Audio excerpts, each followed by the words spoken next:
그들이 아침에 일찍 일어나 여호와 앞에 경배하고 돌아가 라마의 자기 집에 이르니라.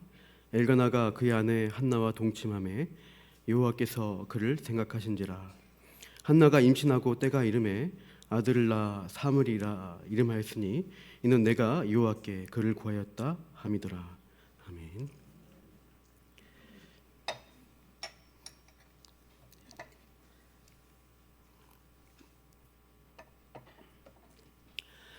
사사기 시대를 영적으로 비유하면 어두운 암흑기라고 할 수 있습니다.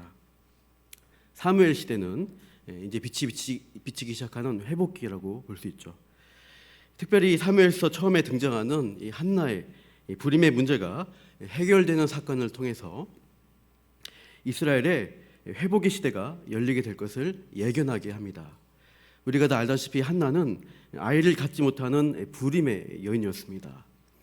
고대 사회에서 아이를 낳지 못한다는 것은 하나님께 저주를 받았다는 뜻이었습니다. 불임은 여자로서 가정과 사회에서 가장 큰 비난을 받는 문제였다고 할 수 있습니다.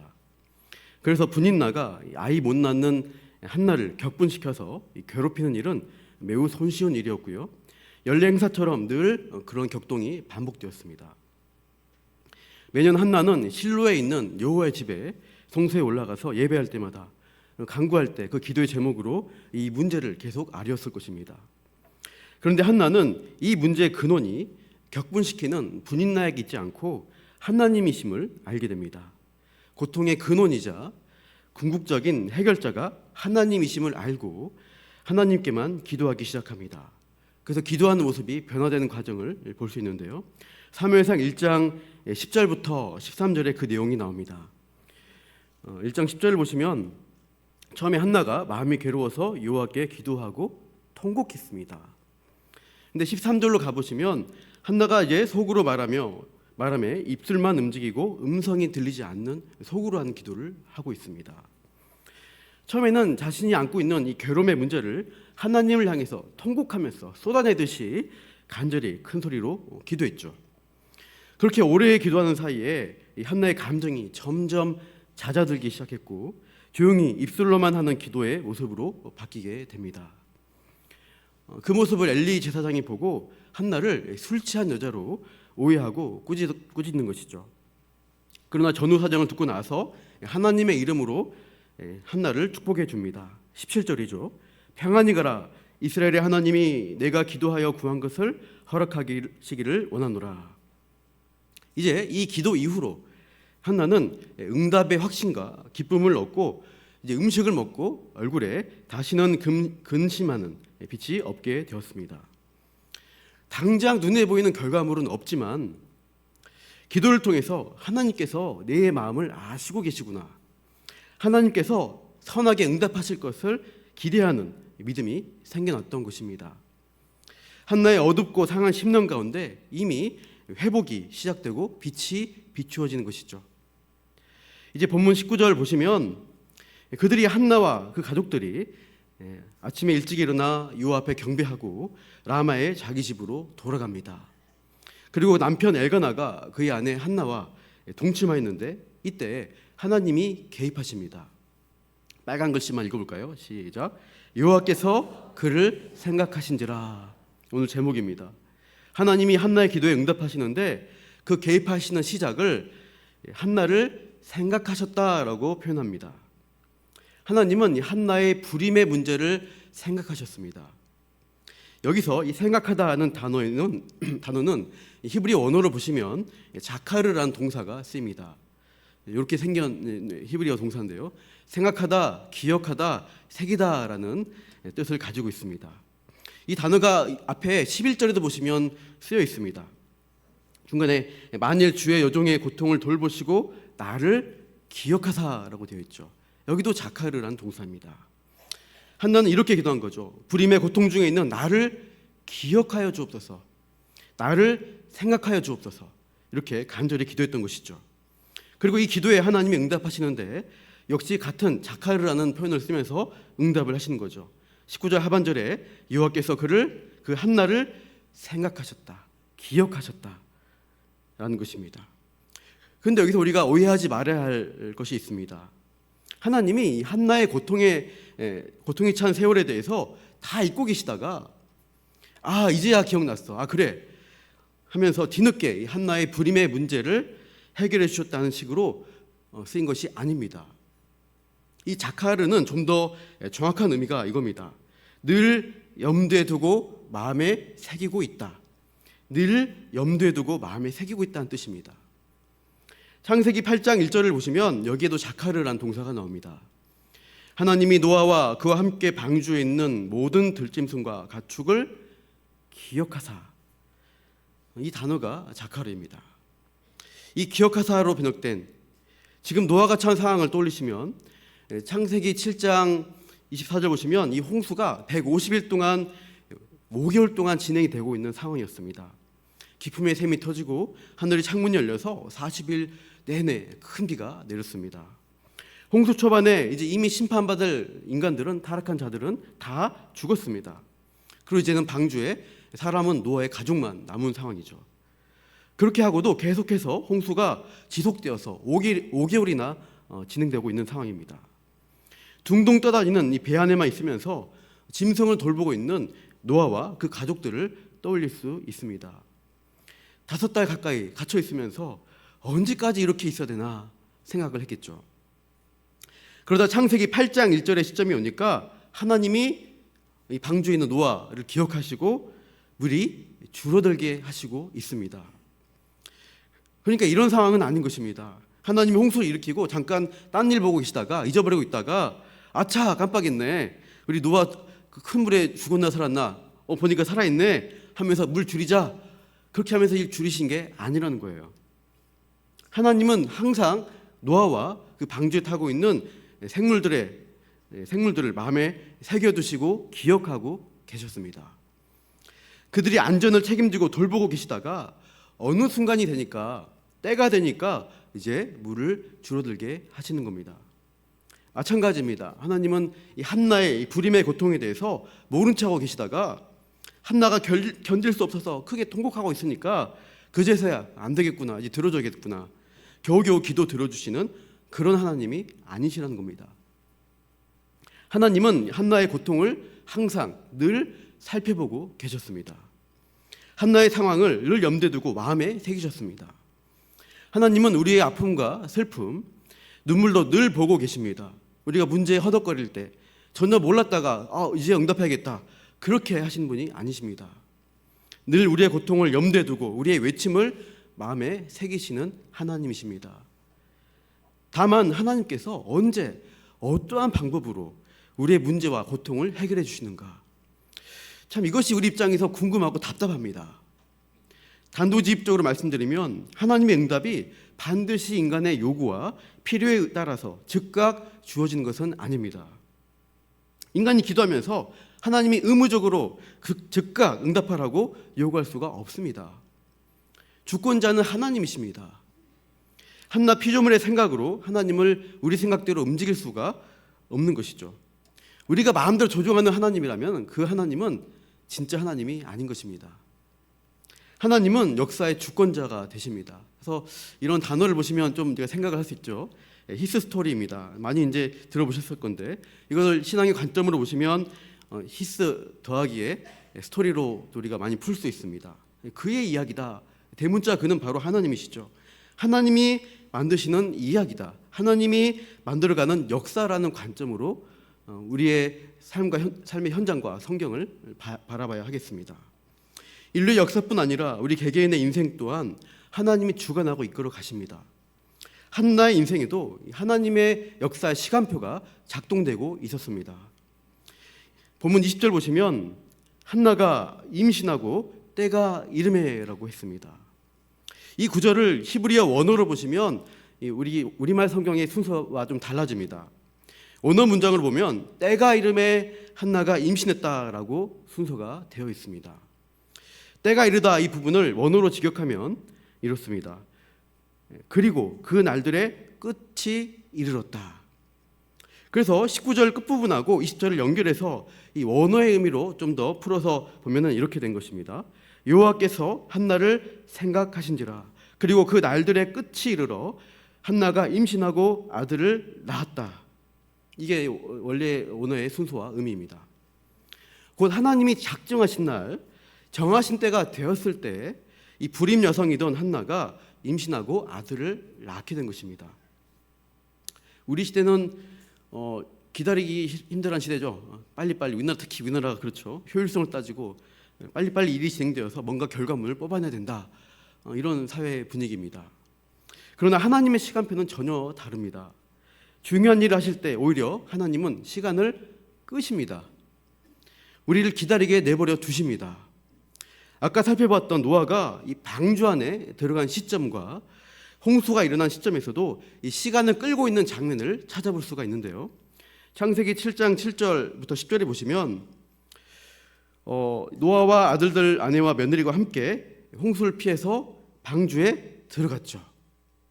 그리고 이제 짐승들도 불러 모아서 이제 들어갔는데 10절에 보시면 홍수는 언제 일어납니까? 7일 후에 홍수가 땅에 덮이기 시작합니다.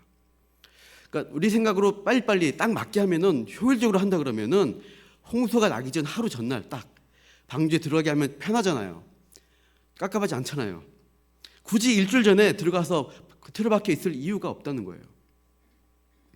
그러나 하나님은 이 노아 가족을 방주에 먼저 들어가게 하시고 그 안에서 일주일이나 기다리도록 하셨습니다. 그러면 그 기간 동안 특별한 일이 있었을까요? 아무런 일도 없었습니다. 기다리는 7일간 아무런 일도 있지 않고 똑같은 일상을 계속해서 살았던 것이죠. 방주 안에서 창문을 바라보는데 홍수가 언제 날지 모르지만 비 한 방울 내리지 않고 있는 쾌청한 날씨가 계속되고 있는 거예요. 해만 쨍쨍합니다. 뭐지? 하나님 말씀대로면 이제 방주가 떠오를 정도로 물이 막 차올라야 되는데, 홍수가 나야 되는데 이게 뭐지? 이런 의심 날 수 있는 그런 상황 가운데 마냥 기다리게 두셨던 거예요. 그렇게 7일을 기다리고 나서야 비로소 하나님께서 홍수를 일으키시는 것을 볼 수 있습니다. 그리고 홍수가 나서도 홍수 초기에 이미 심판받을 사람들은 다 죽었습니다. 이제 다 심판됐으니까 홍수를 그치면 되는데 이 노아와 가족을 홍수로 가득 찬 그 물 위에서 둥둥 떠서 5개월 이상 그냥 지내도록 하셨습니다. 또다시 아무런 변화도 없는 상황 가운데 마냥 기다리며 일상을 살아갔습니다. 그러다가 아까 보신 대로 이 창세기 8장 1절에 하나님이 자카르 기억하셨습니다. 방주 안에서 묵묵히 기다리고 있는 노아를 하나님은 떠올리시고 기억하셨어요. 사실은 항상 늘 노아를 마음에 품고 계시다가 하나님이 정하신 때가 되니까 그때서야 이 홍수에 가득 찬 물을 점점점 줄어들도록 역사하기 시작하신 겁니다. 물이 빠져서 완전히 땅이 마를 때까지 또 계속해서 기다림의 시간들을 허락하십니다. 그렇게 해서 이 홍수 기간이 1년이라는 시간을 채우게 되었습니다. 참고로 창세기 7장 11절과 8장 13절 끝부분 보시면 홍수의 기간이 나오고 있습니다. 제가 이제 친절하게 가로쳐 써놨는데요. 노아 나이 기준으로 600세 때 2월 17일 날 있었고 완전히 그친 거는 601년 2월 27일입니다. 이렇게 거의 1년 넘는 기간 동안 홍수가 지속되었습니다. 이렇게 기다림의 시간을 갖게 하시면서 하나님은 노아와 그 가족의 인생, 나아가서 인류의 역사를 만들어 가시는 과정을 성경 계시를 통해서 보여주시고 있습니다. 그러므로 우리가 알아야 할 것은 하나님의 시간표가 있다는 사실입니다. 인간인 우리가 다 알 수는 없지만 하나님이 일하시는 타이밍이 있다는 사실이에요. 그러므로 사랑하는 성도 여러분, 우리가 하나님의 때를 기다릴 줄 알아야 합니다. 하나님이 작정하신 것, 그 계획대로 응답하시는 일하심을 생각하면서 우리는 계속 믿음으로 기도하면서 그 때를 기다려야 합니다. 상황은 여전할지라도, 문제가 여전히 있을지라도 하나님을 붙들고 그때가 언제인지 모르지만 기다리는 거죠.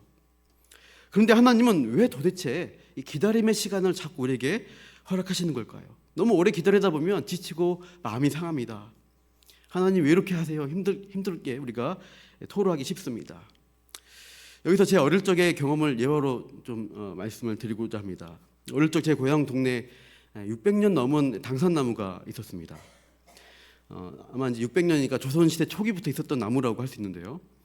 그 느티나무였는데 나무가 너무 이제 커지다 보니까 무거운 가지가 막 꺾이고 하면서 벼락도 여러 번 맞아가지고 상처가 많았습니다.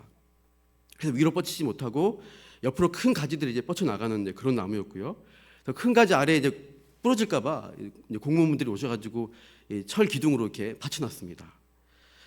이제 설교 준비하다가 생각나서 그 나무가 아직도 살아 있을까 해서 제가 이제 맵 열어보니까 있더라고요. 한번 보시면 이렇게 생겼습니다. 지금도 안 죽고 살아 있는 거니까 수백 년 살아왔으니까 앞으로도 저보다 더 오래 살 것 같아요. 그래서 대단합니다. 그래서 이 나무 중에 왼쪽에 있는 나무가 좀 더 큰데 이제 우리 동네 사람 아저씨들이 이 나무를 엄마나무라고 불렀습니다. 이 엄마나무에서 땅 속으로 뿌리가 길게 뻗어가서 옆쪽에 아들나무가 자라게 했던 것이에요. 그래서 이렇게 자라면서 두 그루가 이렇게 수백 년 동안 자라온 것 같습니다. 하여튼 이 유서 깊은 이 나무인데 오랫동안 있으면서 이 나무 주변에 많은 생물들이 살고 있는 것을 이제 보게 되는데요. 특히 여름철이 되면 많은 벌레들이 있었습니다. 매미가 특히 많았는데요. 제가 벌레나 곤충을 좀 좋아합니다. 초등학교 시절에 7월이면은 이 나무에 가서 살았어요. 맨날 매미 잡으러 다녔는데 저는 매미처럼 매미 잡지 않습니다. 맨손으로 잡습니다. 잠자리도 맨손으로 잡을 수 있습니다. 많이 이제 거기서 연습을 숙달을 한 건데요. 초저녁에 이제 그 나무 옆에 가보면 그 나무 위에 매미 말고요. 나무 옆에 흙바닥에 보면은 구멍이 난 부분들이 있습니다. 매미 애벌레가 유충이 나오려고 이제 준비하면서 구멍을 낸 거예요. 땅 속에 있다가. 더 구멍 속에 어떤 이제 애벌레 유충이 있으면 그것들을 이제 잡아다가 이제 저희 집에 있는 나무에다가 이제 올려놓고 그래서 이제 탈피하는 건 한 2시간 3시간 나오더라고요. 그 목 빠지도록 봤던 기억이 나고요. 관찰했고요. 한 번은 이충 한 마리 잡아다가 제가 무심코 이 책상에 서랍에 넣어놓고 닫아버렸습니다.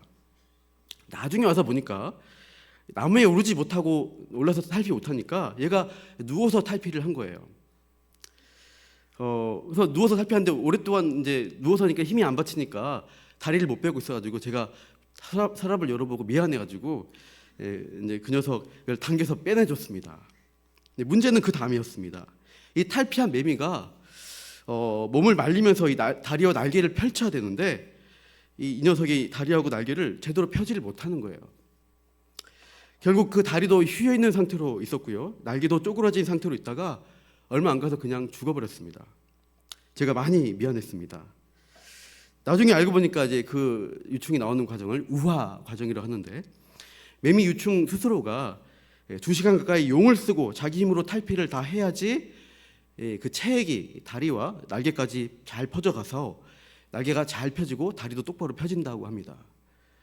근데 제가 중간에 괜히 이제 간섭해가지고 7년이나 어두운 땅속에 있다가 이제 막 날개 펴고 나오려 했던 그 친구를 서랍에 넣어놓은 탓으로 얘가 이제 맴매 물지도 못하고 그냥 빨리 비명 행사를 한 것 같습니다.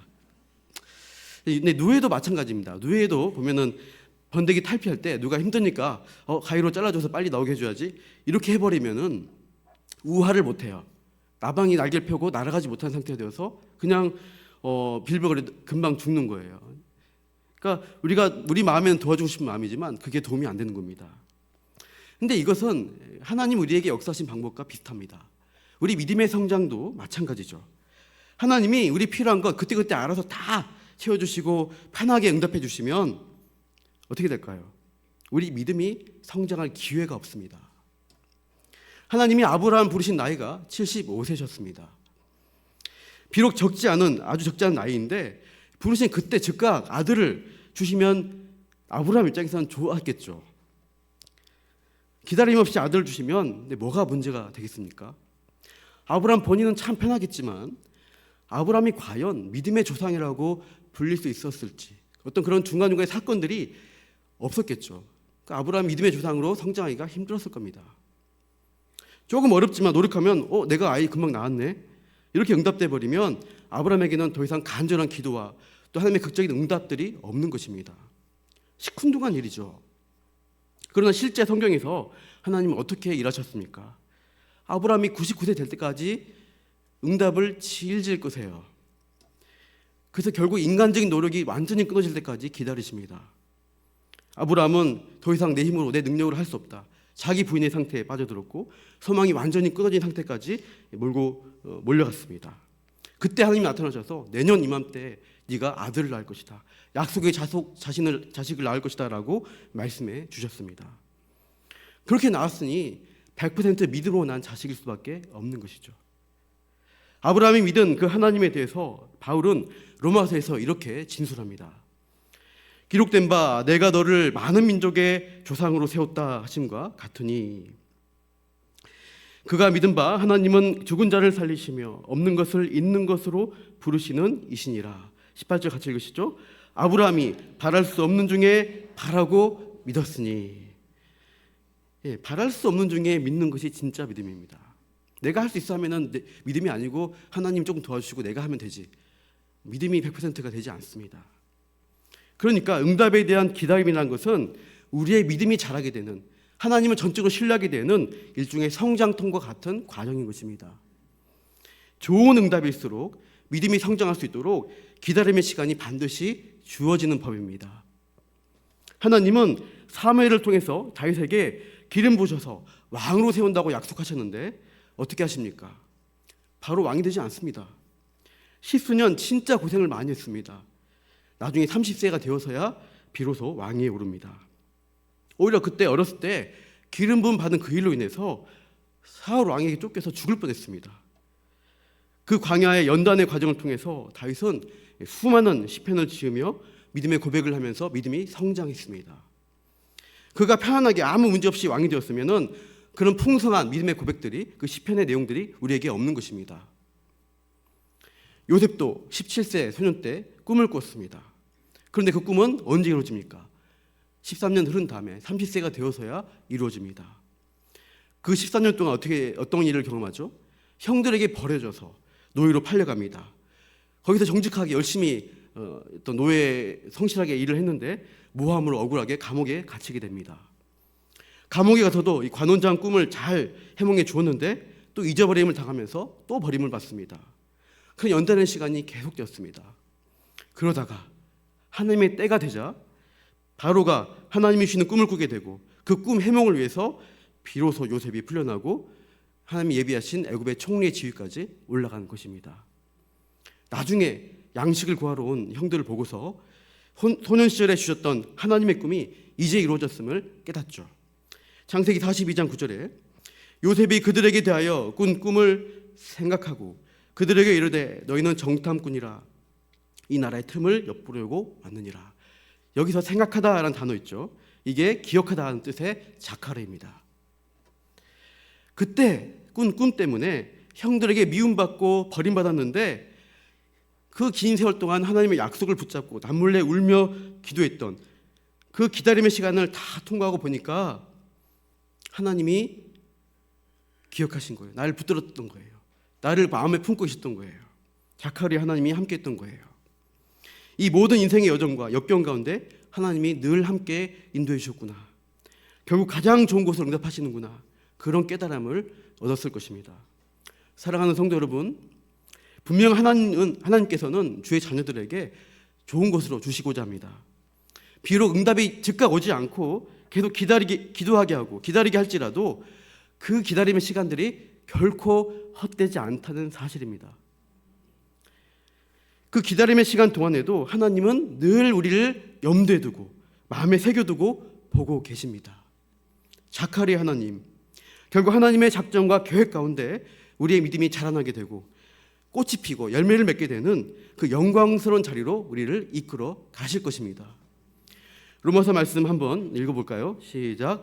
그가 백세나 되어 자기 몸이 죽은 것 같고 사라의 태가 죽은 것 같음을 알고도 믿음이 약하여지지 아니하고 믿음이 없어 하나님의 약속을 의심하지 않고 믿음으로 견고하여져서 하나님께 영광을 돌리며 약속하신 그것을 또한 능히 이루실 줄 확신하였으니 그러므로 그것이 그에게 의로 여겨졌느니라.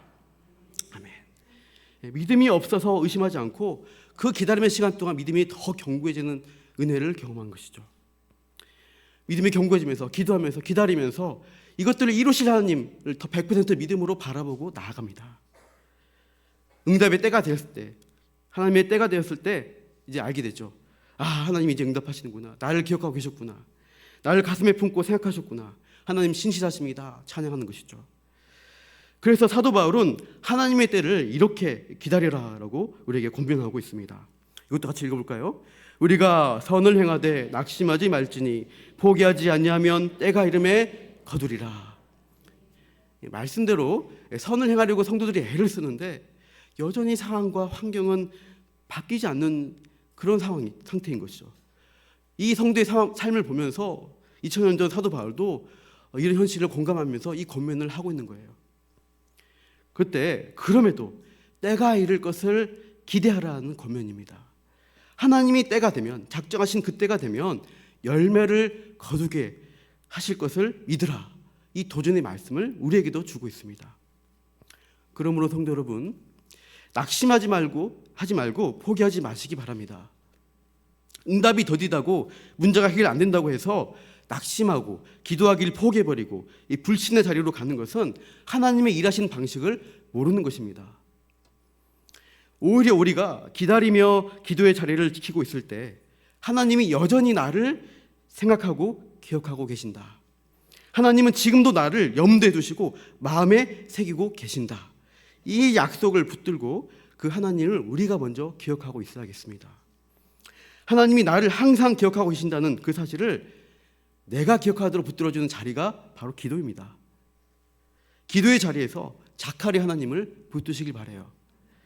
하나님의 때에 가장 선하게 응답하실 것과 그 기다림의 시간에도 내 믿음을 성장시키고 있다는 그 사실을 붙들고 매 순간 기도의 자리에서 눈동자처럼 우리를 붙드시고 기억하시는 그 하나님, 너무나 좋으신 자칼이 하나님을 우리도 기억하며 이번 한 주간도 믿음으로 승리하시기를 축원합니다.